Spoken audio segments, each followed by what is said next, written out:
Buenas tardes a todos y a todas. Bienvenidos al Ateneo de Jerez.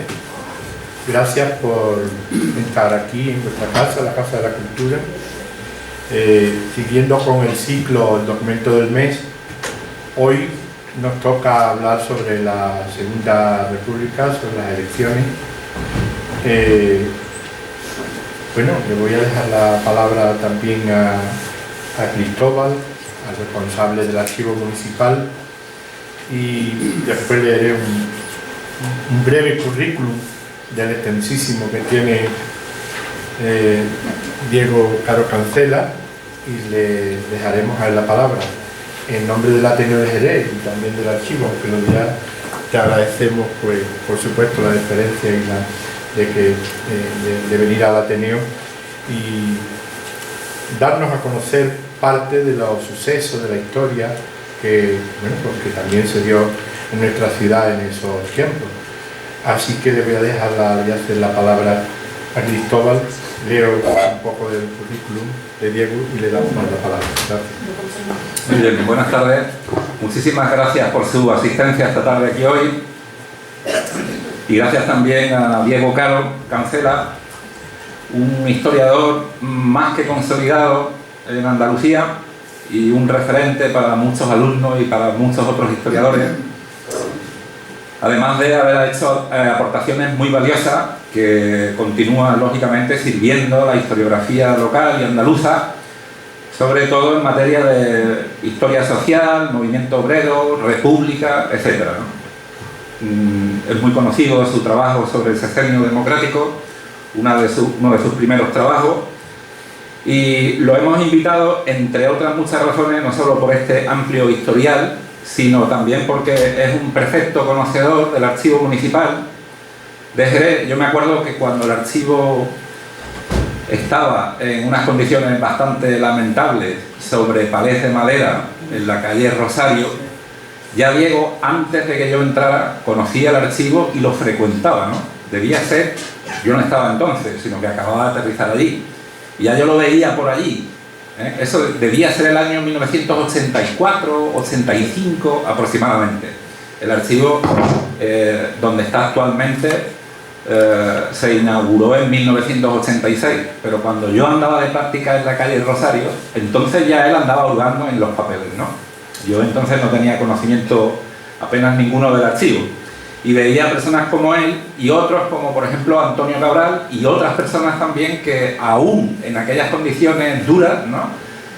La pasión les podía, y hurgaban, ya digo, entre cajas y palés de madera, ¿no? Que en unas condiciones muy severas, ¿no? Para la investigación. Bueno, Diego es uno de aquellos primeros héroes que se atrevieron a, digamos, desentrañar los secretos del archivo. Vamos, y me he acordado porque ese libro, ¿no? Ese primer libro del sexenio democrático nace un poco de esas incursiones de Diego en aquella época, ¿no? En fin, y luego ha seguido frecuentando hasta el día de hoy el archivo municipal en multitud de ocasiones, ¿no? Entonces, es por ello que quiero decirle públicamente, bueno, agradecerle su interés por la historia de Jerez y por esas aportaciones que he citado, en fin, que nos ha de algún modo regalado a lo largo de su trabajo como historiador, ¿no? Y también gracias, por supuesto, por acceder a esta conferencia titulada Las elecciones del Frente Popular en Jerez y los mitos del revisionismo. Él nos sugirió un documento, un expediente del archivo que está colgado en nuestra web. Ustedes pueden entrar en la web del Archivo Municipal de Jerez y bajarse el PDF completo. Y bueno, sin más, también invitarles a las próximas ponencias que tendrán lugar dentro de este ciclo, que tiene como objeto, como ya he repetido muchas veces, dar a conocer los fondos documentales del Archivo Histórico Municipal a través de sus protagonistas, que son los historiadores, que son realmente los que bucean diariamente en nuestros fondos documentales, ¿no? Hemos tenido la presencia de Enrique Montañés, de José García Cabrera, Agustín García Lázaro, José Antonio Mingorance, y vamos a tener también otros historiadores, el caso de Enrique Ruiz Pirade, Manuel Romero Bejarano, Manuel Ramírez, Emilio Martín, Miguel Ángel Borrego, un especialista en temas medievales también, que por cierto será en último lugar, sobre el famoso libro del repartimiento urbano de Jerez, cuyo original del siglo XIV tenemos también en el archivo. Yo creo que será un buen remate de este ciclo, que creemos tiene una suficiente calidad para atraer su atención en sucesivas ocasiones. Bueno, no me enrollo más. Muchas gracias por su asistencia y muchas gracias, Diego, por estar con nosotros. Gracias. Bueno, pues Diego Caro Cancela es catedrático de Historia Contemporánea de la Universidad de Cádiz y se ha especializado en la historia política y social de la Andalucía contemporánea. Es autor o coautor, entre otros, de los siguientes libros: La Segunda República en Cádiz, Elecciones y Partidos Políticos; Burguesía y Jornaleros; Jerez de la Frontera en el Sexenio Democrático, Republicanismo y Movimiento Obrero; Violencia política y conflictos sociales, la Segunda República en Jerez de la Frontera. Otro libro, La Utopía Racional, estudios sobre el movimiento obrero andaluz; El primer liberalismo en Andalucía, política económica y sociabilidad; El mundo campesino en la España de los años 30;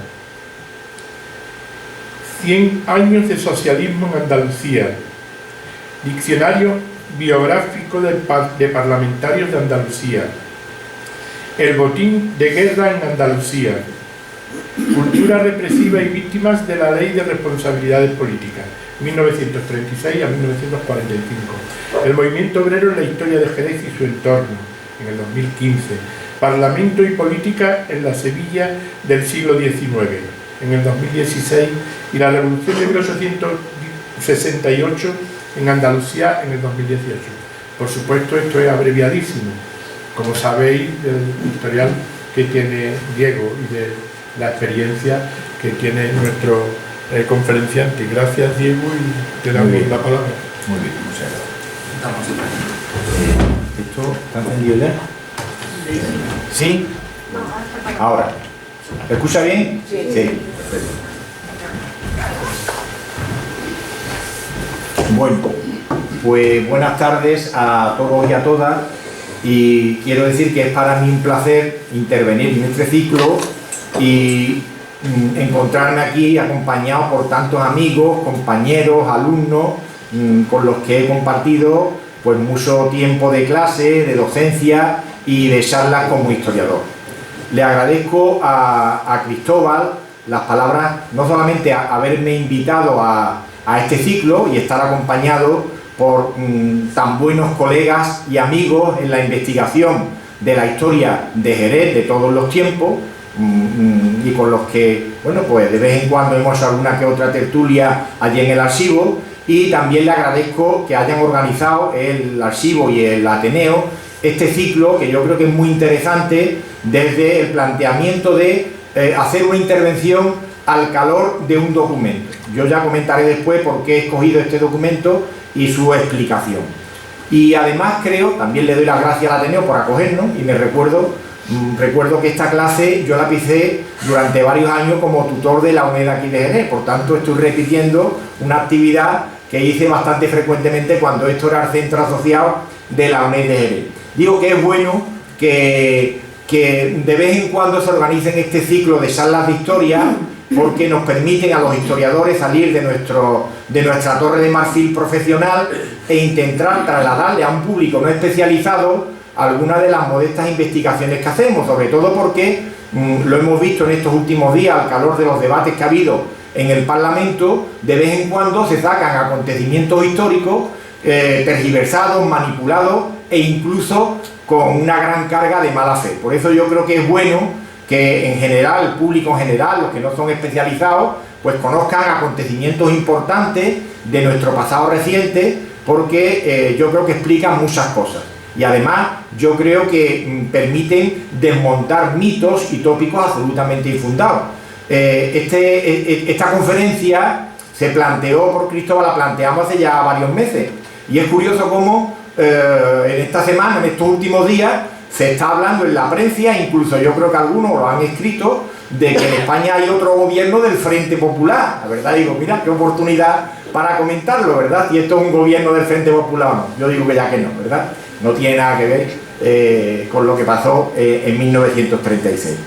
Y efectivamente, como bien ha dicho Cristóbal, yo me he dedicado prácticamente, aunque he entrado en otros ámbitos, pero a mí lo que me ha interesado mayoritariamente de mi tiempo es la historia contemporánea de Jerez. ¿Por qué? Porque cuando yo me licencié, hice mi tesina y quise hacer mi tesis, me planteé hacerlo sobre Jerez de la Frontera en el siglo XIX, porque de Jerez se conocía solo pues aquellos episodios de la mano negra, del asalto campesino, que son importantes, pero nada de los orígenes de esos acontecimientos, es decir, porque había un anarquismo importante en Jerez, porque había unas luchas sociales muy relevantes, etcétera, etcétera. Por eso mi modesta tesis doctoral fue sobre Jerez en el Sexenio Democrático. Precisamente ahora estamos conmemorando los 150 años, ya van 152, del destronamiento de Isabel II y el comienzo de un periodo muy interesante en la historia de España, que fueron estos 6 años en los que se van a suceder pues la monarquía de los Borbones con Isabel II que cae, la de Amadeo de Saboya, una regencia, una república con 4 presidentes y finalmente el golpe de Estado que trajo otra vez a los Borbones la figura de Alfonso XII. ¿Por qué planteo yo esta intervención? La de las elecciones del Frente Popular en Jerez y los mitos del revisionismo. Porque yo creo que en los últimos años estamos asistiendo a un intento de, bajo una pseudo historia científica, recuperar los viejos mitos que sobre la historia de la República ya acuñó el franquismo en la más dura posguerra. Y se hace con otro ropaje, pero realmente es un revisionismo que más que revisar lo que hace es volvernos atrás. Es decir, en la historia es buena la revisión. Yo, por ejemplo, si tuviera que escribir alguno de los libros que ya escribí hace 15 o 20 años, seguramente lo haría distinto. Pero una cosa es eso y otra cosa es utilizar los acontecimientos históricos para dar una visión modernizada de lo que han sido los grandes tópicos, los mitos en el sentido falso de lo que fue la historiografía franquista de los años 40 y 50. Por tanto, voy a articular mi intervención. Yo les tranquilizo a las personas que están en el fondo porque todo lo que voy a decir lo van a escuchar. Por tanto, si no lo ven bien escrito, lo voy a leer sin ningún problema. Voy a articular mi intervención a lo largo de 4 puntos. Primero, brevemente, explicar qué es un mito, desde el punto de vista histórico y del sentido común. Después, cuáles son los mitos que este revisionismo historiográfico, y ahora comentaré quién lo protagoniza, ha hecho sobre la historia de la República y la Guerra Civil, y sobre la que está dando permanente vuelta. Cuáles son los fraudes o los tópicos falsos que se han ido escribiendo sobre las elecciones del Frente Popular del 16 de febrero de 1936, que fueron unas elecciones, como ya intentaré demostrar, plenamente democráticas, pero cuya ilegitimidad puso en duda el franquismo por razones obvias, porque era la única manera de intentar justificar, si es que se podía justificar, un golpe de Estado, porque se haría en teoría contra un gobierno ilegítimo. Y después hablaré de cómo se desarrollan brevemente estas elecciones aquí en Jerez de la Frontera, porque les voy a intentar demostrar a ustedes que lo que ocurre en Jerez de la Frontera es lo contrario de lo que dice esta historiografía revisionista. Y voy a terminar mi intervención con 2 frases que yo creo que son muy significativas de aquella época y que reflejan muy bien, a mi juicio, lo que ocurre después del 16 de febrero de 1936. Por tanto, hablaré de los mitos de este revisionismo historiográfico, de los mitos en esta historiografía sobre el Frente Popular, de las elecciones en Jerez, del gobierno que convoca las elecciones y del gobernador que está presente, que ya le dedicaré después algunas palabras, de la campaña electoral y de la injerencia que tiene el gobierno de entonces en la campaña electoral. Por esto he citado este documento, de la importancia de algo que esta historiografía desprecia, que es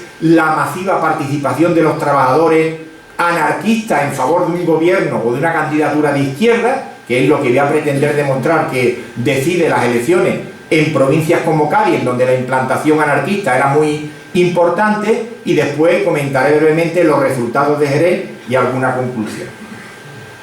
Bueno, no me voy a entretener a explicar lo que es un mito en la historia, porque sobre esto hay mucha literatura y muy pocos acuerdos. Hay un gran historiador rumano exiliado que se llama Mircea Eliade, Eliade, que es el que mejor ha estudiado este tema, desde el punto de vista de lo que han significado los mitos en la historia de los pueblos. Pero de los 3 significados que da el diccionario de María Moliner, que es el del sentido común del español, yo me voy a quedar con el tercero, es decir, está el mito clásico de las mitologías griegas, ¿no?, de los grandes héroes, de las fuerzas sobrenaturales, está también la expresión de mito cuando hacemos una imagen idealizada de una persona y solamente destacamos en la historia sus valores. He puesto aquí el mito de Eva Perón, pero también podríamos decir en la época de Franco el mito de José Antonio, que se habló de él, pero a mí me interesa la expresión mito con la definición siguiente que le da el diccionario de María Moliner. Dice: mito es cosa inventada por alguien que intenta hacerla pasar por verdad, o cosa que no existe más que en la fantasía de alguien. Es decir, a mí de la palabra mito me interesa esto, es decir, un relato que se quiere hacer pasar por verídico, pero que en el fondo es radicalmente falso. Bien, pues esto es lo que ha ocurrido con la historiografía de la Segunda República y de la Guerra Civil. Yo no les voy a detener aquí a analizar toda la historiografía, pero si ustedes me permiten brevemente, les diré que en lo que se ha escrito sobre la República y la Guerra Civil hay 3 grandes periodos. Un primer periodo que obviamente es el que está dominado por la historiografía del franquismo, del régimen que ganó la Guerra Civil, que implanta una dictadura fascista y que va a crear una visión de la historia de la República y de la guerra, bueno, como cruzada, como un periodo de caos, etcétera, etcétera, etcétera. ¿Por qué razón? Por razones obvias, por razones que, como ya comentaré después, lo que pretendían era intentar justificar una acción ilegítima y violenta contra un gobierno legalmente constituido como era el del Frente Popular.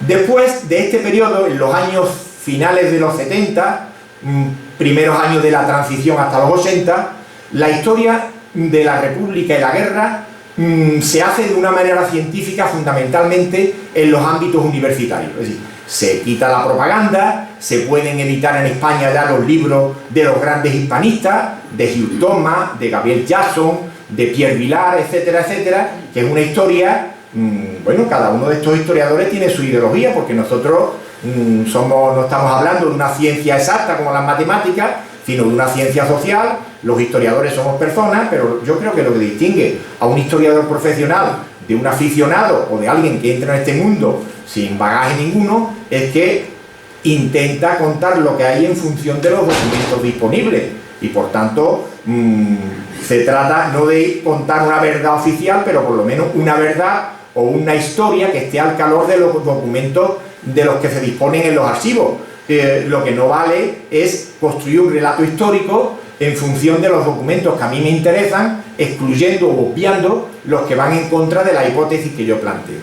Y esta historia se consolidó en la España de los años 80, en la que también hay historiadores españoles muy conocidos. Bueno, podía citar a Julián Casanova, podía citar a Moradier y a un montón de ellos, de compañeros y algunos amigos míos. Pero ¿qué es lo que ocurre?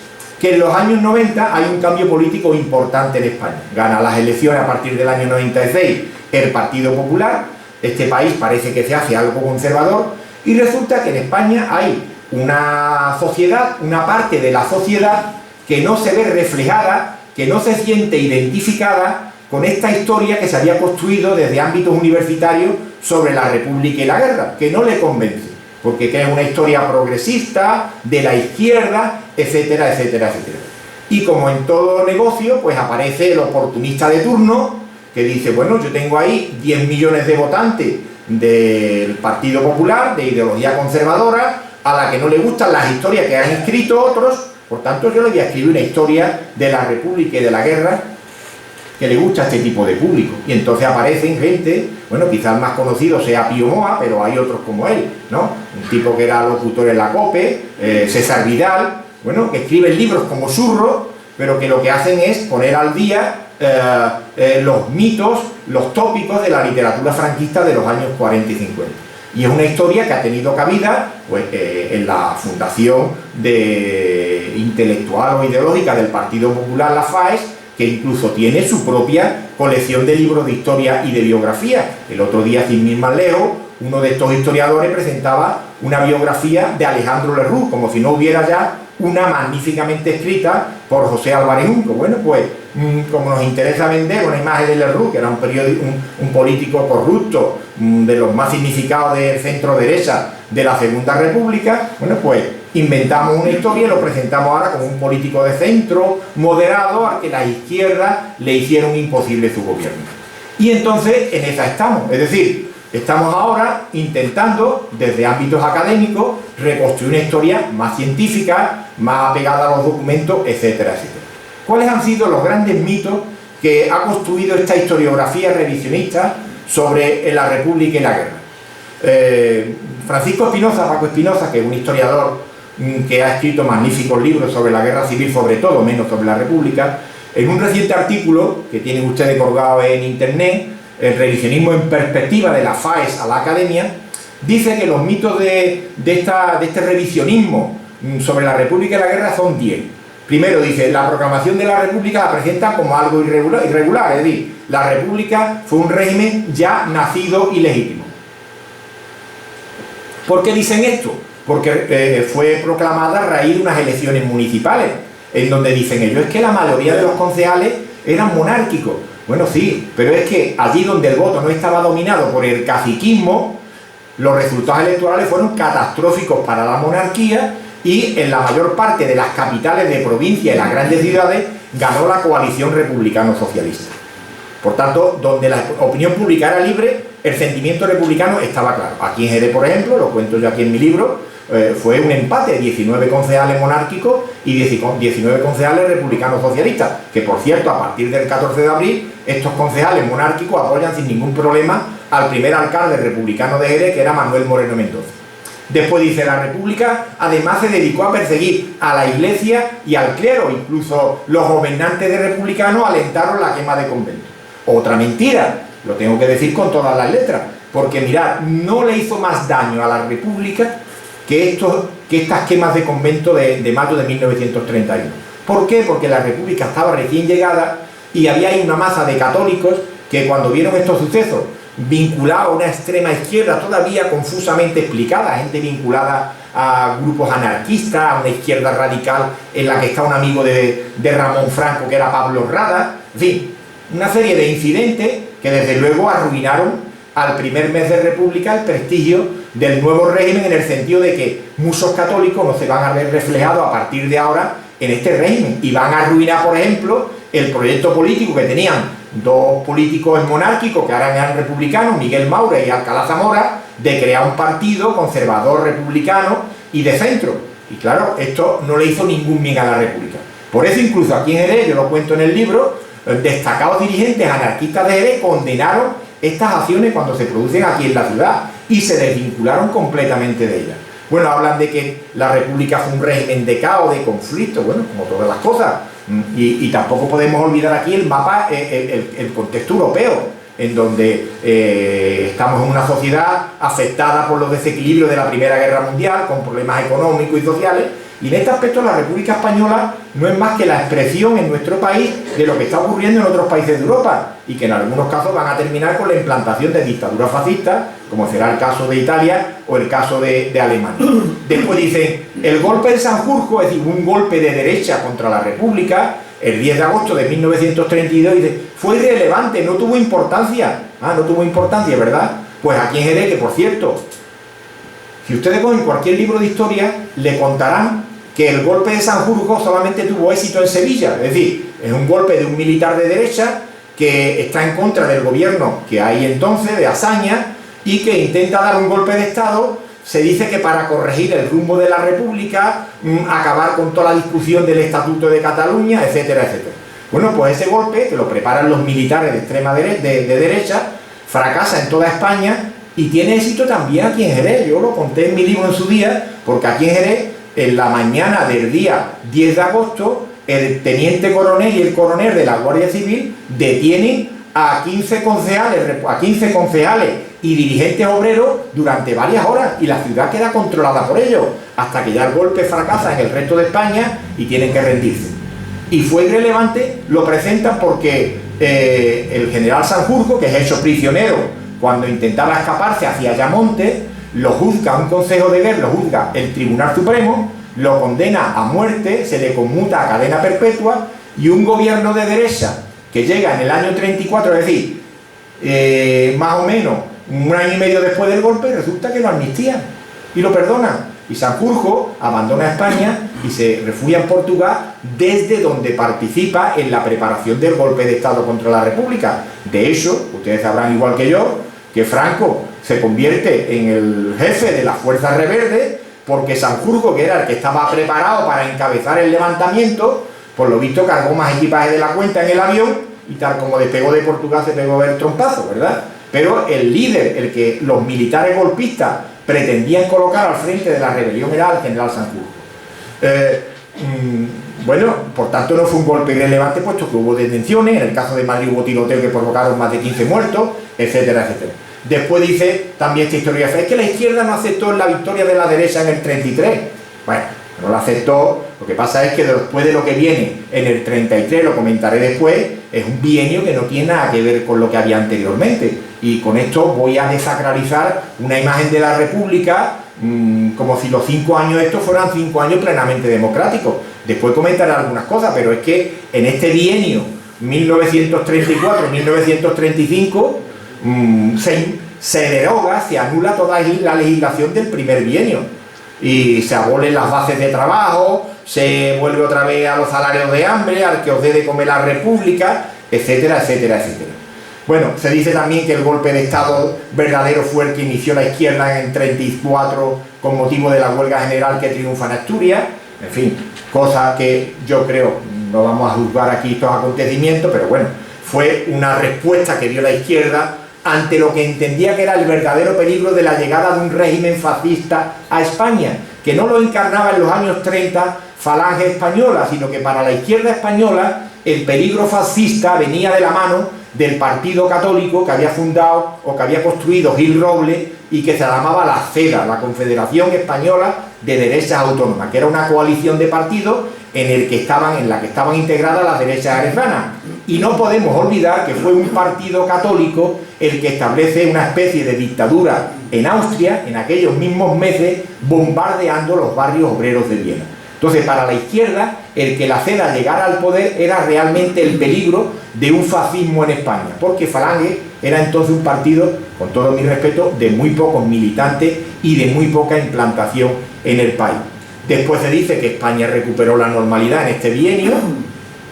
Si entendemos la tranquilidad de tranca, pues decimos que sí, ¿verdad? Pero ahora contaré después también algunos detalles. Que las elecciones del Frente Popular las ganó la izquierda por medio del fraude, también lo comentaré después, y que estos 5 meses del Frente Popular fueron un caos. Bueno, pues aquí en Jerez no pasa nada relevante, más que un ataque de un grupo de pistoleros falangistas el 14 de abril de 1936, cuando en la calle Larga se le estaba poniendo el nombre de Manuel Azaña. Y ahí hay un tiroteo en el que muere un camillero de la Cruz Roja y a partir de ahí se inicia una espiral de violencia que va a terminar pues con el asalto a los 2 periódicos de derecha que había aquí en Jerez, que era el Diario de Jerez y el Guadalete. Y hoy está estudiado. Un historiador que se llama Eduardo González Calleja cuenta en un libro Cifras Cruentas que la mayor parte de las víctimas de este periodo del Frente Popular fueron gente vinculada a la izquierda política, víctimas de los atentados de partidos, de organizaciones y sobre todo de grupos paramilitares de la extrema derecha. Por tanto, como fue un caos, el otro gran mito de esta historiografía es que solamente una intervención militar podía poner fin a este ambiente de desorden y de caos. Bien, me voy a centrar solamente de todos estos tópicos en comentar el de las elecciones. En el año 2017 se publicó ese libro que están ustedes viendo ahí en la pantalla, que se llama 1936, Fraude y Violencia en las elecciones del Frente Popular, que es un libro que fue acogido por estos dos historiadores, Manuel Álvarez Tardío y Roberto Villa. Son 2 conocidos historiadores que podíamos calificar sin ofenderlos de revisionistas, es decir, de gente cuya trayectoria investigadora fundamentalmente lo que pretende es revisar todo lo que es la historiografía política de la Segunda República, con este y con algún que otro libro. Y este libro fue acogido como el libro que verdaderamente iba a demostrar que las elecciones del 36 no lo había ganado la coalición de izquierda que formaba el Frente Popular. Stanley Penn, que es un gran hispanista, ya un poco mayor, bueno, dijo que era la obra más importante que se había publicado de historia en el año 2017. y que iba a marcar un tiempo, un antes y un después en los estudios de las elecciones. Bueno, hay que decir que ya las elecciones del Frente Popular fueron estudiadas magníficamente por Javier Tussell, uno de los grandes historiadores del siglo XX español, ya fallecido, en un libro que tiene que se llama así, Las elecciones del Frente Popular, que durante muchísimos años nadie cuestionó, y nadie ha cuestionado en el ámbito académico, siendo Javier Tussell un historiador ideológicamente más cercano al mundo conservador que al progresista. De hecho fue un destacado político de la OCDE, director general de bienes culturales, bueno, fue el que participó en la venida del Guernica a España cuando era director general, es decir, que era un historiador poco sospechoso y de izquierdista. Y ya en ese libro, repito, publicado en 2 tomos, en el año 73-74, Javier Tussell escribió que las elecciones habían sido democráticas y que las izquierdas la habían ganado, más o menos, es decir, con algunos incidentes como había en los procesos electorales de aquellos años, pero legítima y legalmente. Bien, pues este libro, repito, se ha presentado como un libro que iba a dar ya la versión definitiva de las elecciones del Frente Popular. ¿Cuáles son las grandes tesis que defiende este libro? Primera, que las elecciones las convocó un gobierno débil, el gobierno de Portela, de Manuel Portela, cuando el presidente de la República no se fía de la CEDA y no le deja formar gobierno, por una crisis que brevemente les voy a contar a ustedes, pero ustedes van a escuchar también como yo, que es el escándalo del extraperlo. El escándalo del extraperlo es un escándalo de corrupción política que se produce en la República cuando estaba gobernando el Partido Radical de Alejandro Lerroux, cuando 2 aventureros, Strauss y Per, sobornan a algunos destacados dirigentes del Partido Radical que estaba en el gobierno y al ahijado de Lerroux para que se les permitiera establecer en España un tipo de ruleta muy particular cuando el juego estaba prohibido. Esta gente sobornaron al ministro de la Gobernación y a más gente, y cuando montan la primera ruleta, creo que fue en San Sebastián, llega la policía y detienen a los que están allí, por lo cual los tipos se sintieron engañados. Si yo es un soborno para que se permita esto, ¿cómo es que la policía ha intervenido? Aquí alguien me ha engañado. Y entonces, ante ese engaño, decidieron poner las pruebas del soborno en manos del presidente de la República y de algunos partidos de la oposición. Bueno, el escándalo fue extraordinario. Esto sí que fue un escándalo de corrupción política con consecuencias, porque el Partido Radical, que estaba gobernando España, que tenía miles de alcaldes, más de 100 diputados, se disolvió como el azucarillo en el agua. Desapareció prácticamente de la vida política. Aquí en Jerez, por ejemplo, que era el partido más importante que había, una estadística que yo cito en mi libro, le da hasta 400 afiliados, se queda prácticamente sin ninguno, porque la mayor parte de sus afiliados se va a esa parte honesta del republicanismo que va a liderar el lugarteniente de Lerroux, que era Diego Martínez Barrio, con otro partido, la Unión Republicana, que se va a integrar en el Frente Popular. Bueno, pues ante la crisis del extraperlo, estaban gobernando el Partido Radical y la CEDA. Entonces Alcalá Zamora, que era el presidente de la República, un republicano conservador, que había sido liberal en tiempo de Alfonso XIII, tenía 2 alternativas: o le daba todo el poder a la CEDA, porque el Partido Radical se había hundido, o convocaba nuevas elecciones. Entonces, como no se fiaba de entregarle todo el poder a la CEDA, decidió disolver las Cortes, que era su capacidad que tenía, y convocar nuevas elecciones.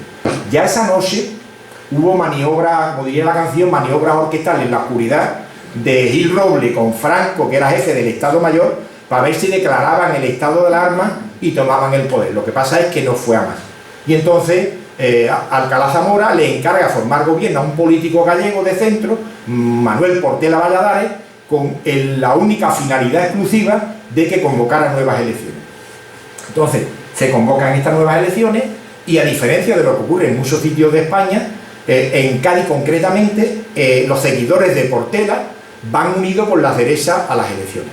Pero este libro dice que fue un gobierno débil, sometido a las presiones de la izquierda en la calle, que por tanto no supo controlar todo esto.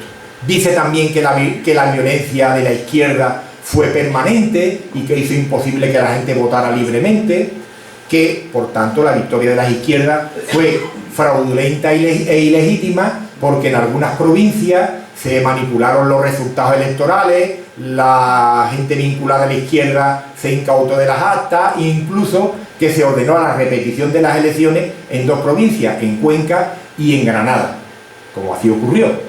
Y finalmente, claro, Por tanto, si las elecciones fueron fraudulentas e ilegítimas, el gobierno que vino a continuación, que fue un gobierno formado por el Frente Popular era una coalición de izquierda, de partidos republicanos, del Partido Socialista, del Partido Comunista y en algunos lugares, como en Cádiz, del Partido Sindicalista de Ángel Pestaña, que era un partido formado por el militante de la CNT.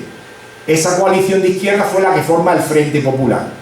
Pero, por razones que no puedo comentar aquí por el tiempo, cuando se forma el gobierno, el Frente Popular decide que ningún partido obrero forme parte del gobierno, sino que solamente quedara en manos de los republicanos de izquierda, cosa que fue un gran error, porque los partidos obreros eran los que controlaban a los sindicatos obreros y los que le hubieran dado un gran poder, una gran fuerza legítima a este gobierno.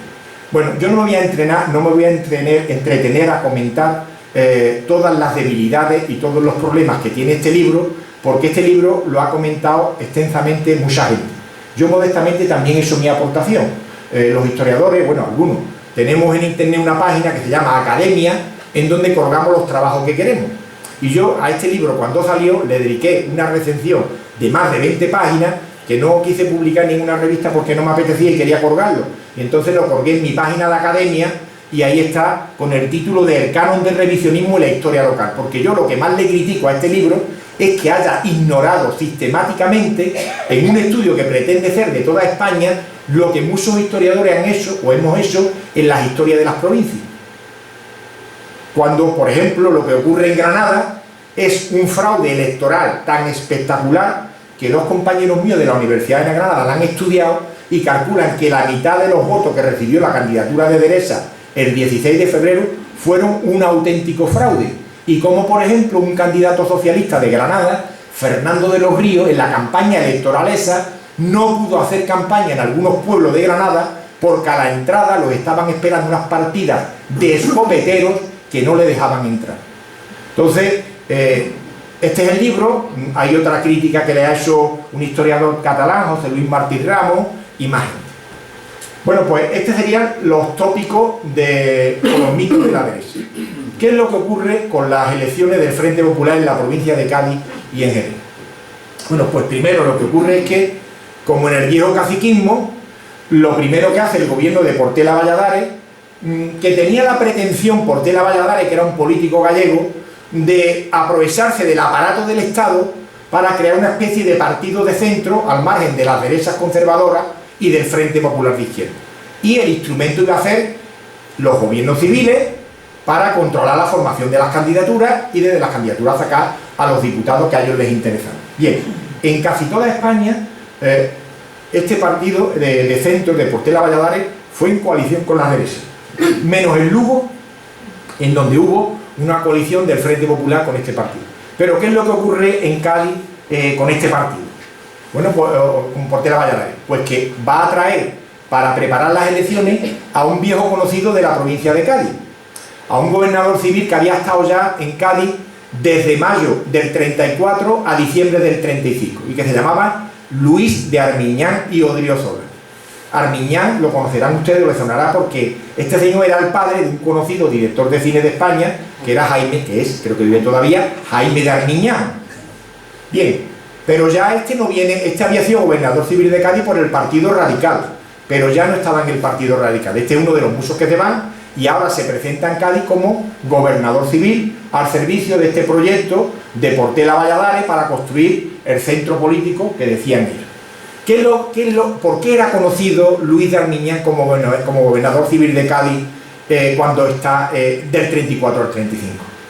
Porque mirad, cuando este hombre viene a Cádiz se dedica sistemáticamente desde el gobierno civil y tutelado por el Partido Radical y la CEDA de intentar desmantelar y hacer desaparecer de los ayuntamientos de la provincia de Cádiz todos los concejales de izquierda que hubieran sido elegidos en las elecciones de 1931. Esa es su tarea prioritaria. Entonces, con los pretextos más futiles, una irregularidad administrativa o lo que sea, se va a dedicar sistemáticamente a destituir a todos los concejales y alcaldes de izquierda que había en la provincia de Cádiz. Y va a aprovechar dos momentos. Uno, en el verano del 34, que es cuando la UGT convoca una huelga campesina, que en Cádiz tiene muy poca importancia, porque la UGT en Cádiz era más bien débil, salvo en la sierra, pero que él aprovecha a pesar de que en muchos pueblos no hay incidente para quitar del medio al alcalde o a los concejales que eran del Partido Socialista o de izquierda, y sobre todo va a aprovechar la huelga de octubre que convocó la izquierda contra la llegada de la CEDA al poder en 1934.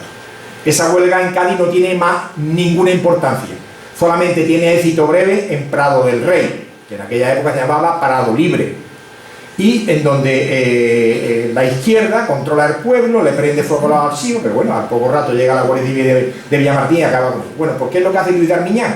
Pues que se carga a partir de aquí a los pocos que quedaban de concejales de izquierda en los ayuntamientos. Este mapa que ustedes tienen ahí lo refleja perfectamente. ¿Cuál era la realidad de la provincia de Cádiz a finales del año 1935? Pues la que les he dicho, no hay ni un concejal de izquierda en ningún ayuntamiento de la provincia. ¿Quiénes se reparten los ayuntamientos? Pues se los reparte el Partido Radical, que sí se había presentado a las elecciones del 31, aquí en Jerez, por ejemplo, en coalición con los socialistas, 10 concejales de la CEDA, 10 alcaldes de la CEDA, que era un partido que no existía en 1931 y que ya tiene 10 alcaldías de la provincia de Cádiz, entre ellas la de Jerez, y un alcalde independiente en Algá. El caso de Jerez es paradigmático, porque lo que hace Luis Darmiñán es aprovechar una huelga general, que ya yo he escrito en otro lugar, que hay en Jerez en septiembre del 34 y que paraliza a Jerez durante un mes. Yo creo que es la huelga más grande general que hay en Jerez, junto con la que hubo en la vendimia del año 1992. Esa huelga general paraliza la ciudad durante la vendimia. El gobierno trae camiones militares, vienen gente de la sierra a hacer la vendimia, las bodegas custodiadas, y esa huelga termina, los huelguistas tienen que mandar a sus hijos a familias obreras de otros pueblos para que le dieran de comer, y la huelga termina cuando estalla lo de Asturias.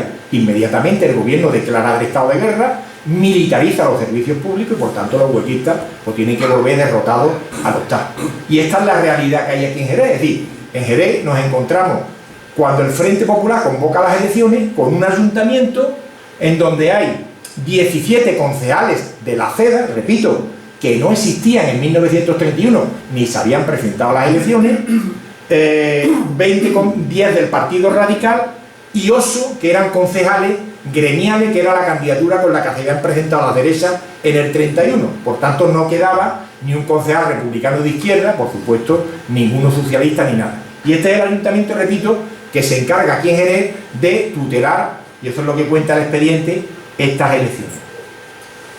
Bien, se ha dicho que la campaña electoral estuvo cargada de violencia. Bueno, con todos los matices que queramos, aquí en Jerez, en la campaña electoral propiamente dicha no ocurre nada. Es decir, desde que empieza la campaña a principios de febrero y hasta el 16 no ocurre nada. Sí ocurre un incidente violento que incluso fue manipulado por las derechas políticas y es manipulado por este libro que les cuento a ustedes. Porque en el libro dice el 18 de enero 2 pistoleros anarquistas realizan un atentado en Jerez que causa 2 muertos. Poco después tirotean a la Guardia Civil y matan a un teniente, antes de morir en el intercambio de disparos. Cuentan esto. Es decir, lo que dice aquí está totalmente equivocado. ¿Pero por qué? Porque ha ignorado todo lo que se ha escrito sobre la República aquí en Jerez y sobre lo que han escrito más historiadores. ¿Qué es lo que ocurre? Y además, ahora vamos a publicar un artículo, un doctorando mío y yo mismo, sobre estos sucesos, que fueron quizás los más graves que hay en el mes de enero, pero que nosotros sostenemos la teoría de que esto tiene más que ver con la delincuencia común que con la violencia política. Bueno, pues en el libro este, de Villa y de Álvarez Tardío, aparece como paradigma de violencia política. Y esto no fue más que 3 pistoleros, lo podemos decir, vinculados a la CNT, sin motivo aparente, en un tabanco que hay aquí en la Plaza del Carbón, ven allí a un guardia civil que por lo visto había tenido un incidente con uno de ellos, y está también allí un jefe de la policía local y un obrero tornelero en la puerta.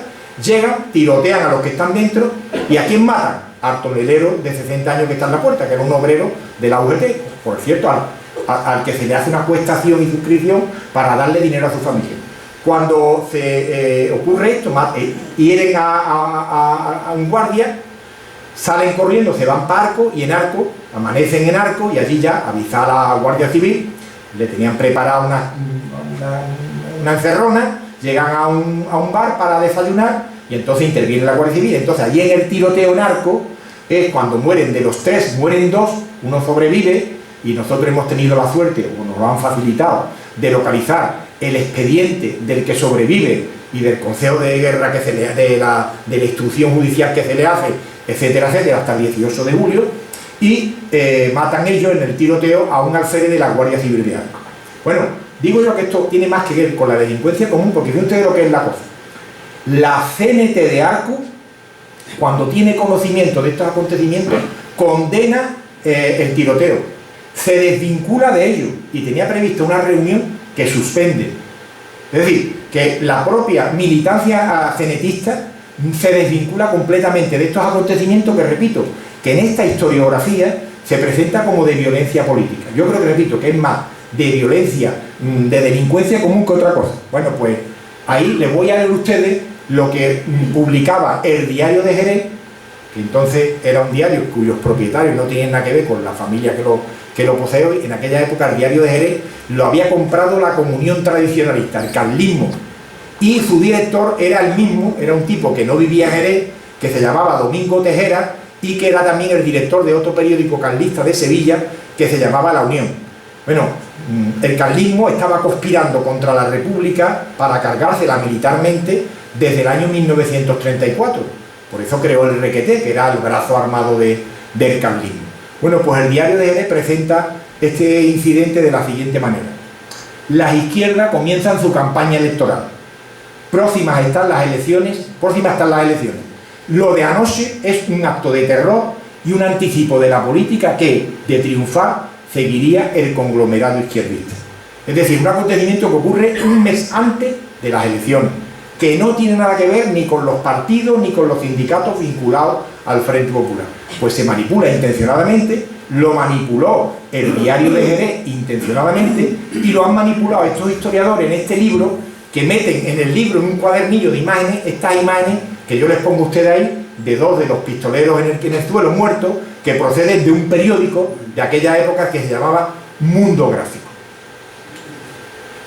Por tanto, tenemos a un ayuntamiento de Jerez en manos de la coalición de derecha, a un gobernador civil que viene a hacer las elecciones a favor de la derecha, y brevemente voy a comentar algo sobre las candidaturas y sobre el proceso electoral. Mirad, en aquella época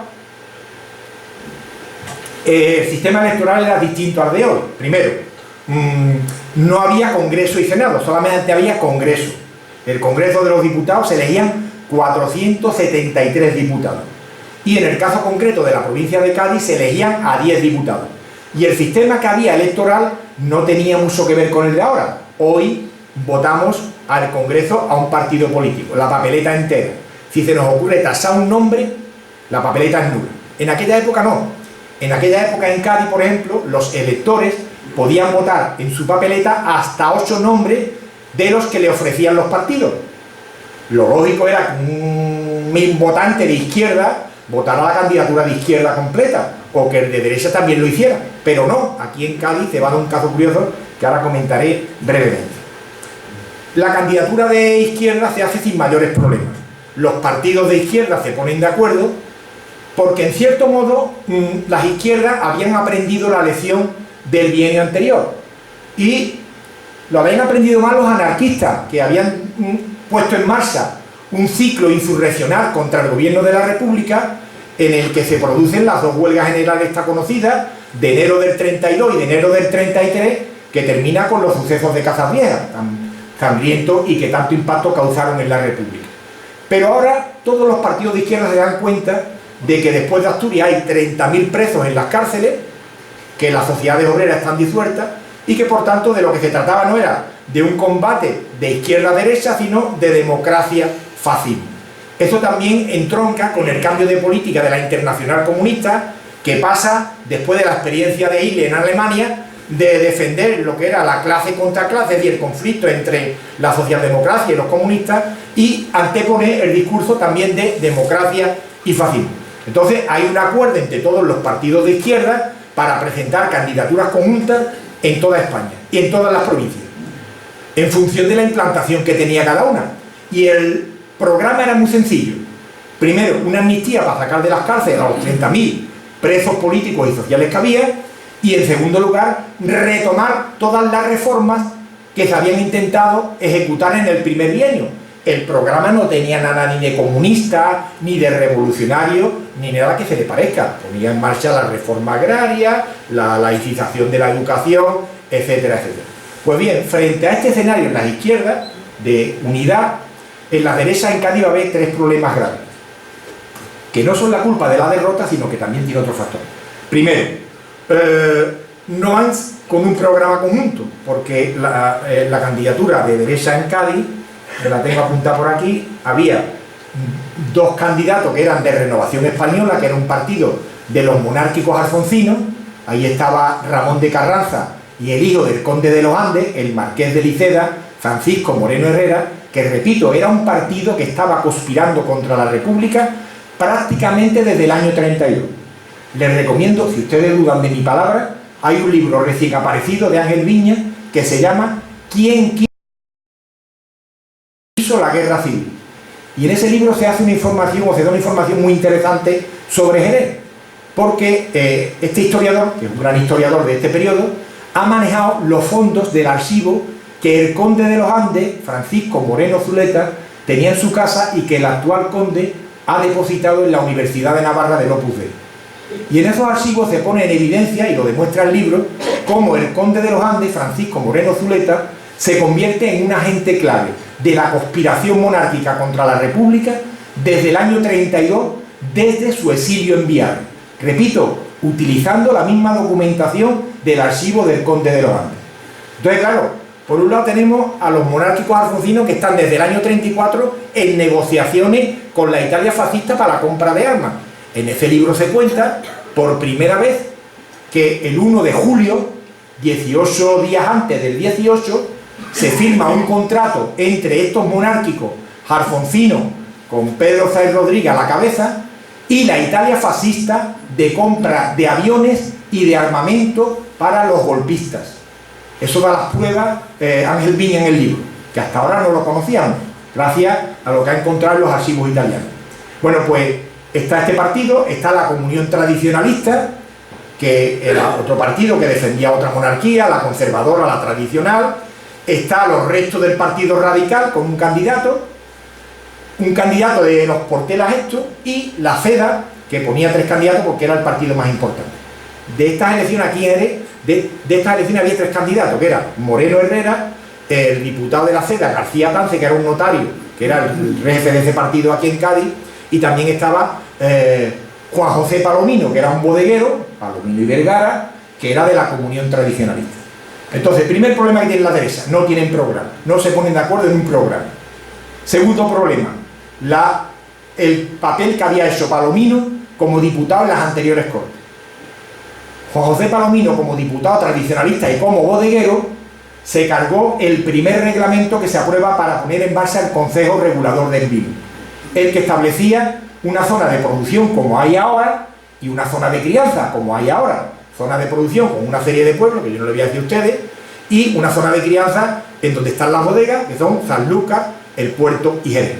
Bueno, pues Juan José Palomino lo primero que hace es, cuando se aprueba el primer reglamento, que por cierto se aprueba con un ministro de la CEDA, que era Manuel Jiménez Fernández, que yo creo que era de los pocos demócratas que había en ese partido, ¿verdad? Pues consigue que Chiclana y Trebujena quedaran fuera del Consejo Regulador y de la zona de producción. Y eso va a provocar un enorme cabreo, como ustedes comprenderán, en Chiclana y en Trebujena, contra Juan José Palomino y las derechas. Pero es que después consigue otra cosa todavía más grave, porque afecta más gente. Y es que cuando llega otro ministro de Agricultura, consigue que no haya zonas de producción. Los vinos se podían traer a Jerez de cualquier parte y solamente había una zona de crianza en 2 sitios, en El Puerto y en Jerez, y Sanlúcar fuera. Entonces, ¿qué es lo que van a hacer las derechas sanluqueñas, las de Trebujena y las de Chiclana? Como las candidaturas se votaban a personas, en Sanlúcar, por ejemplo, van a quitar a Palomino y van a poner a otro candidato, y en Trebujena y en otro sitio. Por eso Palomino será el candidato menos votado de las derechas de la provincia de Cádiz. Y luego hay un tercer problema, que es la exclusión de José Antonio Primo de Rivera, el líder de Falange, de la candidatura de las derechas gaditanas. Había sido diputado en el 33, Y ahora las derechas lo quitan porque no le perdonan que José Antonio, según dicen ellos, no hubiera estado de acuerdo con ellos en la petición para establecer aquí en Jerez una azucarera. Entonces se desvinculó de ellos, incluso en los periódicos derechistas de Jerez, en el Guadalete, por ejemplo, que era del Conde de los Andes, se escribe que José Antonio no había hecho nada por la provincia. Y lo quitan de en medio. Entonces José Antonio se va a presentar como candidato independiente por aquí, por la provincia de Cádiz, y no va a sacar mucho votos. Entonces, esas dos candidaturas, la derecha y la izquierda, se presentan a la elección y comienza la campaña electoral. ¿Y qué es lo que nos encontramos en la campaña electoral? Repito, con un ayuntamiento en manos de la CEDA y un gobierno civil en manos de un tipo que está trabajando para el partido de Portela Valladares. Bueno, pues todas estas irregularidades que estos historiadores atribuyen a la izquierda son las que ocurren en Jerez, protagonizadas por las derechas. Primero, se detiene, por ejemplo, el alcalde ordena detener al comité local del Frente Popular en Jerez con el pretexto de que estaban haciendo una reunión clandestina en plena campaña electoral, y tan irregular fue la detención que en cuanto que los llevó al juzgado de instrucción, el juez de instrucción los puso en libertad inmediatamente. Ordenan detener a gente vinculada al Partido Popular, del Frente Popular, con el argumento de que están quitando los carteles de la derecha y causando desórdenes de orden público. Se prohíben determinados carteles de la izquierda porque decían que atacaban a la religión, a las leyes. Y lo que es más grave, y aquí es donde entra el expediente. ¿Por qué yo he seleccionado este expediente para la conferencia y porque me parece relevante? Bueno, pues porque el acto de caciquismo más grave que intentan protagonizar las derechas de Jerez es cambiar la ubicación de los colegios electorales de la ciudad en víspera de las elecciones. Es decir, ignorar todo lo que se había hecho en el procedimiento administrativo de las elecciones de 1933 y 2 años después decir que no valía porque había que colocar nuevos colegios electorales en sitios distintos, especialmente en la campiña de Jerez. Eso, si ustedes entran en el expediente que ha colgado Cristóbal en la página web, se ve perfectamente. De manera que el alcalde de Jerez empieza, yo creo que en connivencia con el gobernador, a mandarle escrito a la Junta Electoral Provincial diciéndole que quiere cambiar la ubicación de una serie de colegios electorales. Primer escrito, primera respuesta de la Junta Electoral Provincial, que se mantengan los colegios como estaban en 1933. Bueno, pues eso al alcalde se lo trae al pairo y con otros argumentos le escribe otra carta a la Junta Electoral Provincial, que normalmente estaba presidida por un magistrado o un juez de la audiencia, pidiendo otro cambio de colegio electoral. Y la Junta Electoral le vuelve a decir lo mismo, que no acepta las propuestas que le hace y que mantengan los colegios electorales del 33. ¿Qué objetivo perseguía esto? Como ustedes comprenderán, en víspera de las elecciones, pues volver loco a aquellos votantes de la campiña que iba a llegar el día 16 y no iba a saber dónde iba a votar. Y hasta el día antes de las elecciones el alcalde está intentando cambiar los colegios y consigue, ya por la fuerza de los hechos, que 6 colegios de la campiña que estaban puestos en casillas de camineros, con el acuerdo del gobierno, se declaran que no valen ahí. ¿Y dónde lo colocan las mesas electorales? Pues en 6 cortijos de Jerez, de propiedad privada, como en el viejo caciquismo, ¿verdad? Entonces, claro, esto va a provocar un escándalo. Y un escándalo no solamente aquí en Jerez, nacional. Es decir, el periódico de hazaña política de la Unión de Izquierda Republicana le va a dedicar 2 o 3 reportajes en Madrid a denunciar los manejos caciquiles del gobernador civil de Cádiz. Y lo va a hacer también el propio periódico del Partido Socialista en Madrid, El Socialista, que va a denunciar la campaña que está haciendo el gobernador civil de Cádiz para desorientar a los votantes. Y se preguntará al final, bueno, ¿qué es lo que hace falta para cesar a un gobernador? Bueno, el gobernador siguió hasta el día de la elección. En la campaña electoral, bueno, la propaganda hay de todos los tipos. En Jerez es tremendamente desequilibrante, claro, porque las derechas tenían 2 periódicos diarios, el Guadalete, que era del Conde de los Andes y por tanto de los monárquicos alfonsinos, y el diario de Jerez, que era de la Comunión Tradicionalista. 2 periódicos todos los días insertando propaganda de que aquí se quiere poner el Estado soviético número 2, que se quiere acabar con la familia, expropiar la propiedad. Bueno, yo en el libro le dedico unas páginas a esto. Incluso estos historiadores y esta historiografía revisionista pues hablan del mensaje moderado con el que la CEDA se presenta a las elecciones. El gran lema de la CEDA en esta campaña electoral es a por los 300. Eso hay un cartel que colocan en la Puerta del Sol de Madrid con la cara de Gil Robles, porque se suponía que ellos iban a sacar 300 diputados de 473 que tenían las Cortes. ¿Por qué querían 300 diputados? Porque era lo que les iba a permitir cambiar la Constitución de la Segunda República. Bueno, pues aquí he cogido uno de Cádiz, Ruta se llama. Ahí no lo veis los que estáis más al fondo, pero bueno, ahí se habla de toda la prensa prostituida, enfangada, del marxismo, de la banca, y dice al final el periódico, dice: ahora chillan y gallean más que nunca, porque saben que tienen poca vida. El jefe era el nombre con el que se dirigían a Gil Robles, los hará callar para siempre. Para lograrlo, vota España. Otro panfleto de aquí de Acción Popular, que era el partido de la Seda, un cartel del Partido Comunista del Frente Popular, en donde se presenta, un cartel, me parece bonito estéticamente, en el sentido de que es una mujer con un niño que lleva el símbolo de la esperanza y que es amarrada por los vestidos por una señora que aparentemente es beata, un tipo con un sombrero que es el capitalista, y el cura en un suelo lleno de sangre y de miseria, ¿no? Y los eslogans, pues el principal, ¿cuál es? La amnistía, sacar de la cárcel a estos miles de presos que estaban por motivo de la huelga general del 34. Y aquí, brevemente, lo que comentaba antes de la paradoja de estas elecciones y de la Segunda República, que es lo que yo he sostenido en varios artículos, que es que es la actitud de la CNT y de los dirigentes anarcosindicalistas los que van a decidir el resultado final de las elecciones con su abstención o con su participación. En el año 1933, las derechas perdieron por goleada las elecciones en la provincia de Cádiz, porque la CNT decidió poner en marcha una campaña radicalmente abstencionista. Es decir, la CNT era un sindicato antipolítico por definición, no cree en la política. Pero una cosa es esa y otra cosa es implicarte, hasta las trancas podemos decir, contra los partidos políticos. Y eso lo hace la CNT en el año 33 con sus dirigentes. Y eso va a provocar que, por ejemplo, en Cádiz, donde la CNT era muy fuerte, aquí en Jerez también, en la ciudad, ¿no?, pues el abstencionismo fuera el más alto de toda España. En Cádiz en el año 33 vota el 30 y tanto % del censo, y aquí en Jerez más o menos lo mismo. Y entonces, claro, aquí en Jerez hay destacados dirigentes de la CNT, Vega Álvarez, Sebastián Oliva y otros, que no tienen ningún pudor en salir en el único periódico que había de las izquierdas aquí, que se llamaba Ráfaga, que dirigía un periodista llamado Francisco Guerra, que fue de las primeras víctimas de la represión de la guerra. Bueno, pues no dudan en pedir el voto para la izquierda, y vamos a votar a esta gente porque no todos los partidos son iguales, y ya más adelante hablaremos de la revolución social.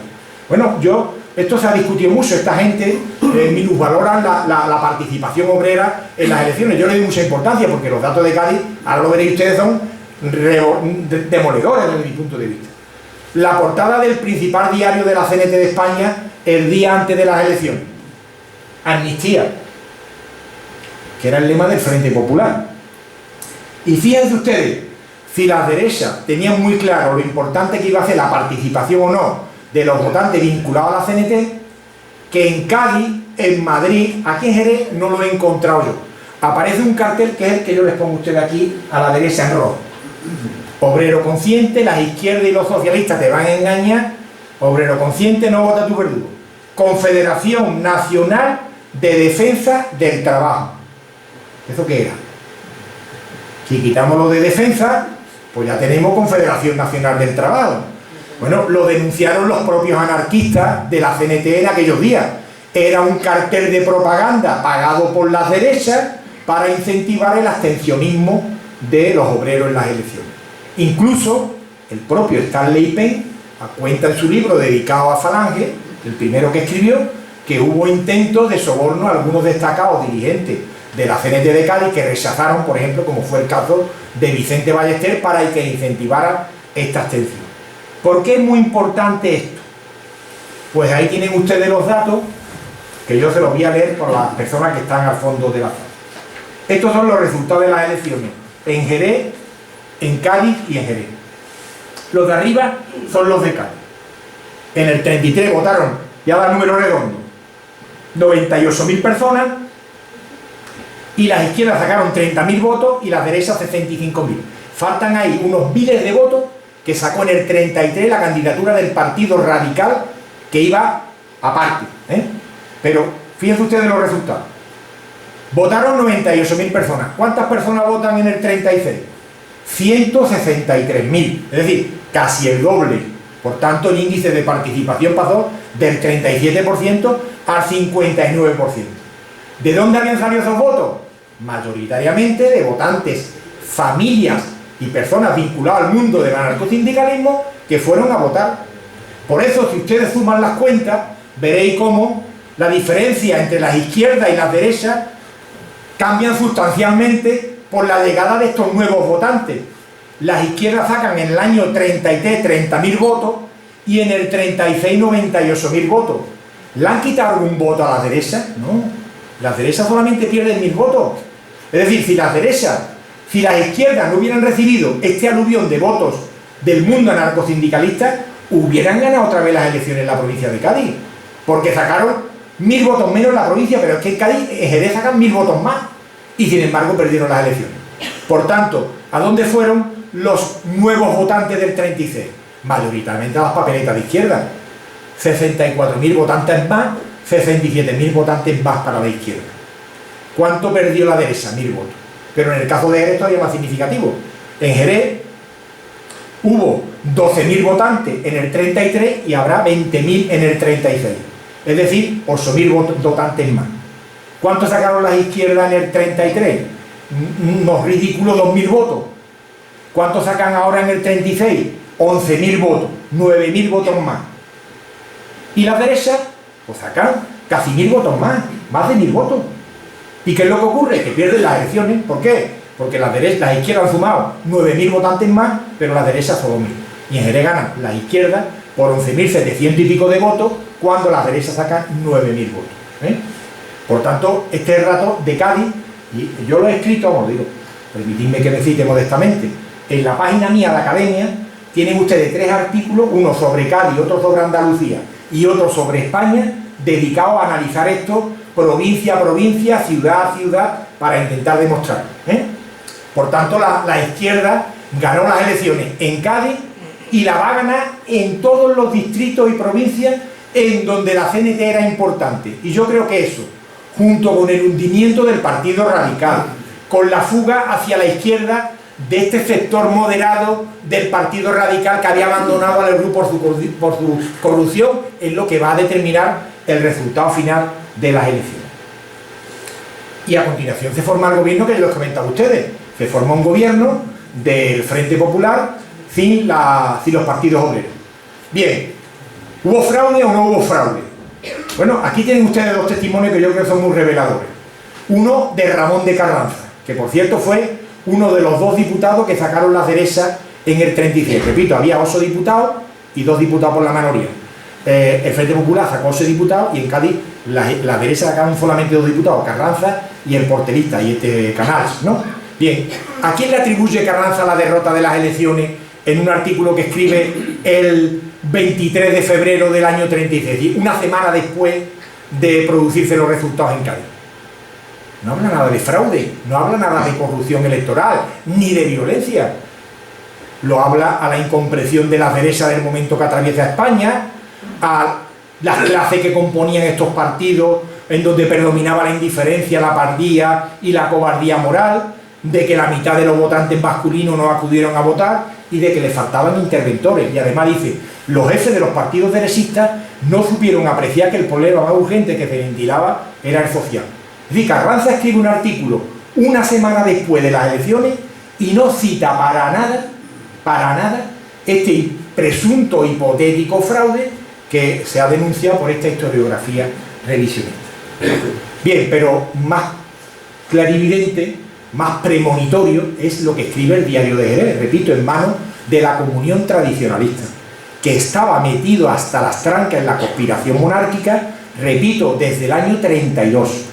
En este incidente de Sanjurjo en Jerez, en el año 32, los que acompañan a la Guardia Civil para detener a los concejales de izquierda son 2 concejales tradicionalistas, Juan José Palomino y otro que se llamaba José García Barroso, que luego serán detenidos. Bueno, pues, ¿cuál es el comentario que dice el Diario de Jerez el 19 de febrero? Lo voy a leer literalmente, porque yo creo que no tiene desperdicio. Me lo sé hasta de memoria.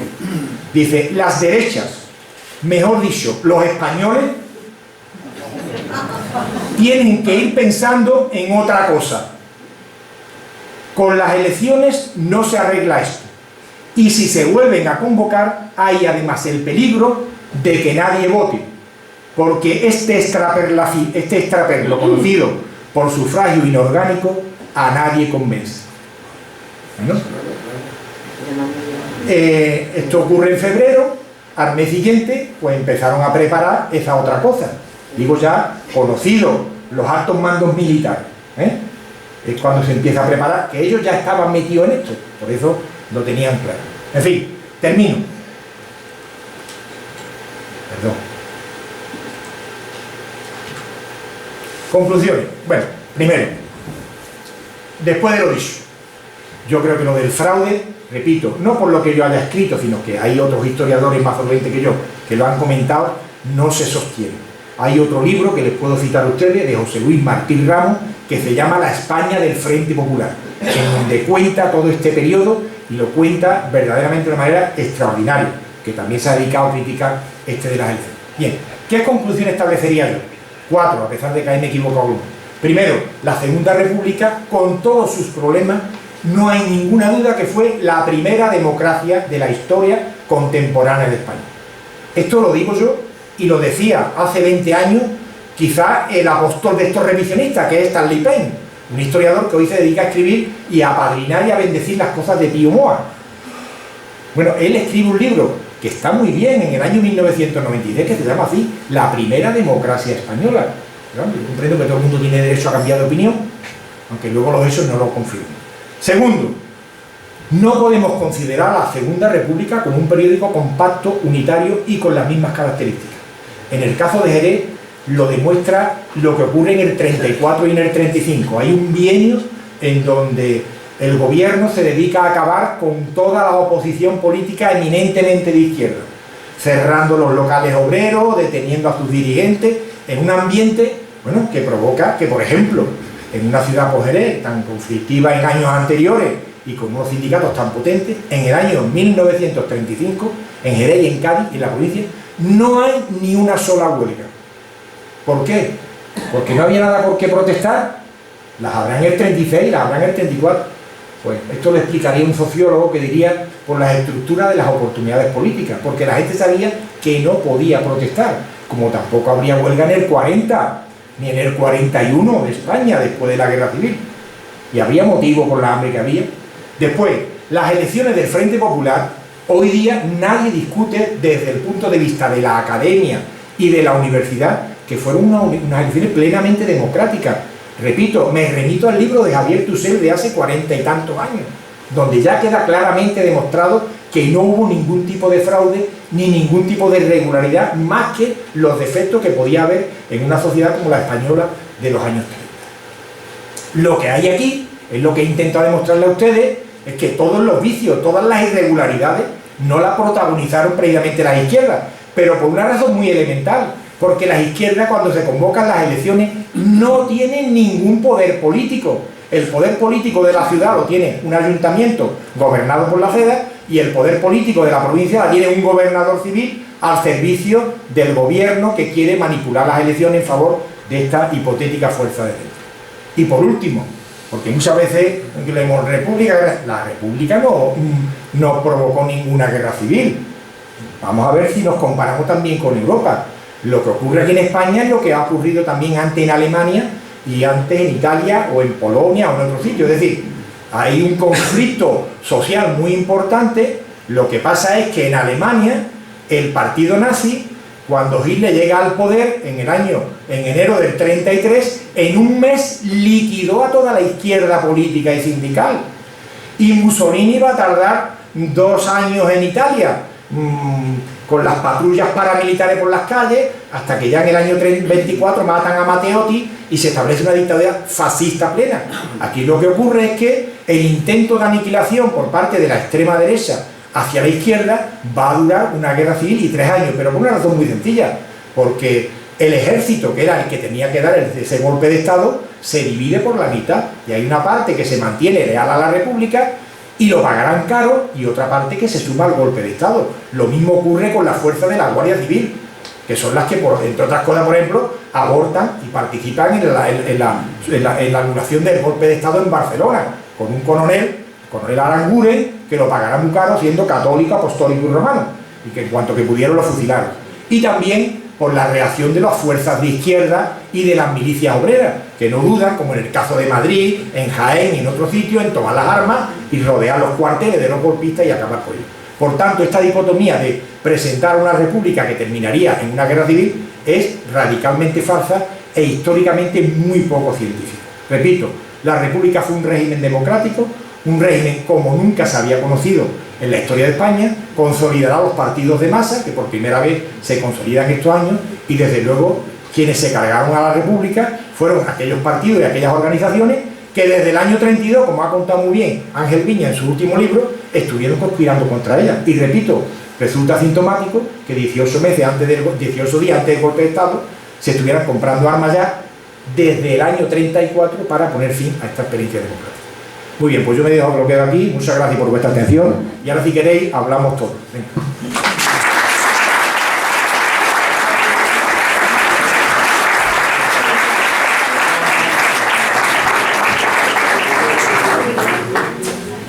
Bueno, ¿alguien quiere preguntar algo? ¿Una pregunta? Yo voy a decir un comentario para romper fuego. Diego, tan cierto en todo lo que está diciendo, como que en lo que siempre se dice república y guerra civil, y luego por otro lado dictadura, y no se dice república, guerra civil y dictadura.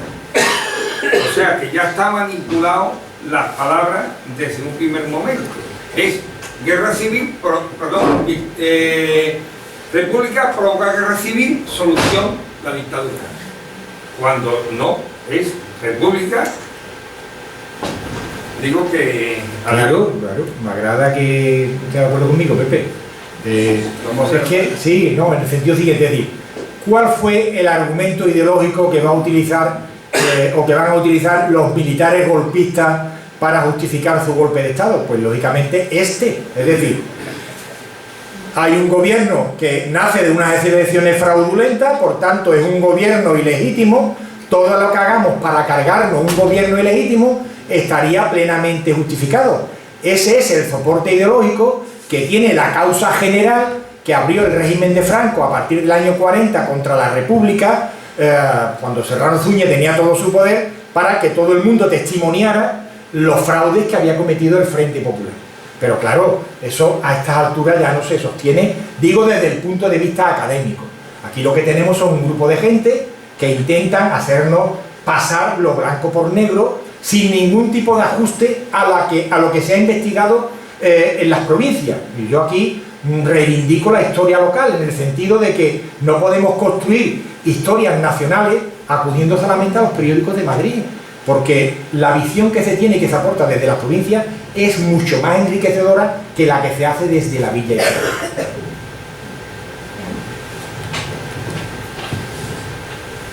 A mí me han llegado la información, como todo el mundo, por Facebook y demás. La derecha más religiosa resalta continuamente la cantidad de miles de sacerdotes muertos por los republicanos, miles de monjas, miles y miles, y lo resaltan continuamente, o de vez en cuando, por más lado. ¿A eso realmente es verdad que ocurrió tantas veces la matanza tan grande? Pero estamos hablando de otra cosa ya. Esto ya es la guerra civil. Efectivamente, es decir, yo siempre digo sobre esto, como es la primera vez que uno habla de estos temas, yo siempre digo para que quede clara mi posición. A mí me parece tan condenable el asesinato de Pedro Muñoz Seca en Paracuellos como el de García Lorca en Granada. Sí, tan condenable las arbitrariedades que se hicieron en un bando como en otro, con una diferencia muy importante, que en el bando franquista la aniquilación del adversario político estaba perfectamente planificada y respondía a un diseño de las autoridades y a los planes que ya lanzó Mola con la preparación del golpe de Estado. Es decir, este golpe tiene que ser violento porque tenemos que atemorizar a los que tenemos enfrente. Y eso es lo que van a hacer no solamente en los 3 años que dura la guerra, sino luego en la posguerra. ¿Qué es lo que ocurre en la parte republicana? Claro, ocurre que ahí el Estado se desmorona en muchos sitios, en el bando republicano. ¿Por qué? Porque las autoridades se ven sobrepasadas por las masas, por los sindicatos obreros, por una violencia incontrolada de venganza. Por ejemplo, puedo contar aquí ahora una matanza de un grupo de sacerdotes en Jaén, se hace inmediatamente después de que haya un bombardeo de los aviones nacionales sobre la ciudad y que provocan varias decenas de muertos. Lo que ocurre en Barcelona, y luego lo que están los bandoleros, que están en todos los bandos, de gente que aprovecha la situación de desorden y de caos para medrar para sí mismo. El que se intenta escapar robando en la casa de los ricos, pero bueno, esto se acaba todo y es condenado por las autoridades republicanas en cuanto que el Estado republicano se organiza, hay una estructura política que dirige el país y esto se acaba radicalmente. En la biografía que hay de Negrín, escrita por Moradillo, se cuenta una anécdota muy paradigmática. Negrín sale, cuando está el gobierno en Valencia, está saliendo de cenar de un sitio con unos amigos y ven que a un señor con cara de asustado se lo están llevando 2 tíos. Entonces Negrín, que era el jefe del gobierno, para a esa patrulla. ¿Y ustedes qué están haciendo? No, vamos a detener a este que es un fascista. Negrín le pregunta al tipo qué es lo que es, ¿no? Que era un pobre sastre, que no tenía nada que ver con esto. A este hombre lo sueltan ustedes inmediatamente y lo ponen en libertad inmediatamente.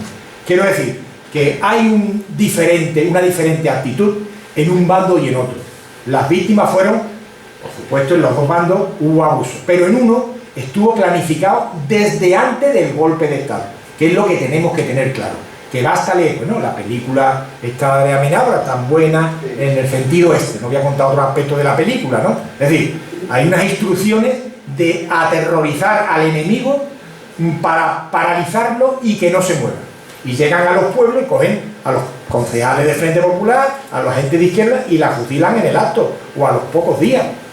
Y en el otro lado, lo que hay, repito, es unos crímenes incontrolados que no están auspiciados para nada por las autoridades, que en cuanto que el Estado se organiza, se acaba prácticamente. Se acaba prácticamente. Pero por supuesto que hubo matanza de sacerdotes y algunos que otros abusos, por supuesto, claro que sí. Pero la diferencia está en lo que hacen los de arriba. ¿Alguien más?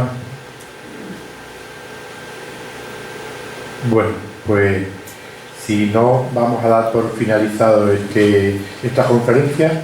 Sí decirles antes que terminemos y darle las gracias de nuevo a Diego, que nosotros también tenemos organizado, o vamos a organizar, ya empezamos este mes, el 23 de febrero, el segundo ciclo Hablemos del Silencio, que está relacionado también con la memoria histórica y democrática, que ha coincidido hoy también con esta conferencia, y que el 23 de enero vendrá Bartolomé Benítez Reyes, historiador, para hablarnos sobre jerezanos en los campos nazis, a las 19 horas, a las 7 de la tarde. Así que después veremos al mes siguiente, hablaremos sobre los últimos trabajos realizados por Juan Román en la fosa de Benamahoma, en el cementerio antiguo, donde han desenterrado 67 fusilados. Hablaremos también sobre el trabajo esclavo en Andalucía y también sobre la actualidad de la ley de la memoria histórica en Andalucía, que por cierto, bueno, pues es una cosa que preocupa y bastante ahora con el gobierno que tiene la Junta de Andalucía. Daros las gracias por vuestra asistencia, darle las gracias también al archivo por contar con nosotros y a su responsable, a Cristóbal, y a Diego. Yo lo que le voy a entregar un pequeño detalle de su paso por el Ateneo, que es esta laminita, para que se la ponga en su despacho o donde quiera y recuerde, porque colabora pues, en la difusión y en la promoción de la cultura. Y nada, muchas gracias por vuestra atención. Muy bien, muchas gracias.